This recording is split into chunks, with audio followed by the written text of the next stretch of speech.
This is a comparison of global sports teams' social media engagements in 2024.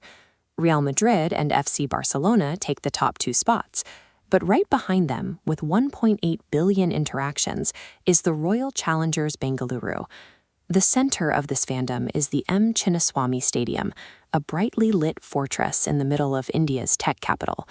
Over the last 2 decades, the city's growth into a cosmopolitan hub has fueled a loyalty that is often described as more spiritual than sporting. This digital dominance was built by design. The franchise focused on acquiring megastar talent, players like Chris Gayle who could reliably deliver the explosive, highlight reel moments that dominate social media and television ratings. It was a perfect business strategy that created one of the most valuable brands in sports.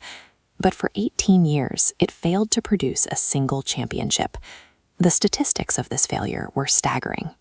Over nearly 2 decades, the team went through 17 seasons, 8 different captains, and 7 head coaches, all without a trophy. The roster was top-heavy.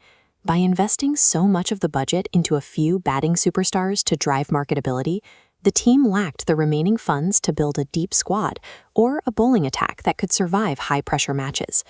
That structural flaw was most obvious during the 2016 final.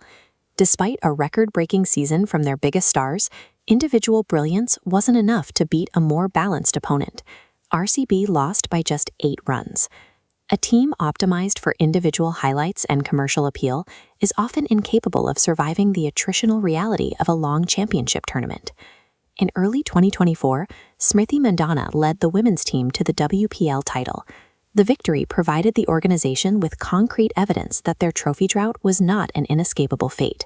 Following that win, new leadership arrived in the men's dugout. Director of cricket Mo Babat and head coach Andy Flower moved away from the old model that relied almost exclusively on a few star names. They started by removing the captaincy from their most famous historical star. Instead, they handed leadership to Rajat Patidar, a calm, grounded figure who was not burdened by the team's long history of heartbreak. They also rebuilt the roster by scouting a reliable Indian core and signing veteran bowlers who had already won titles elsewhere, rather than just chasing the flashiest batters. By choosing structural stability over marketable stardom, management gave the team's "play bold" motto a more practical meaning. It was no longer about reckless aggression, but about resilience. The new culture was tested immediately in 2026. RCB began the season with a 3-game losing streak at home, buckling under heavy expectations. The crisis grew as key players suffered severe injuries and a geopolitical conflict caused an indefinite mid-season suspension of the league. Leadership responded with direct, transparent communication. They called every overseas player to address their concerns, keeping the locker room calm while other teams panicked. The measure of a championship system is its ability to prevent a total collapse when the environment becomes chaotic.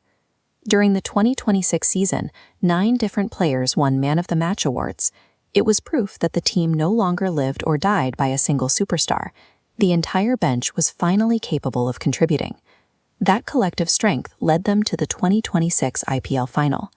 When they finally succeeded in lifting the trophy, it ended an 18-year wait and released the immense pressure that had built up around the franchise.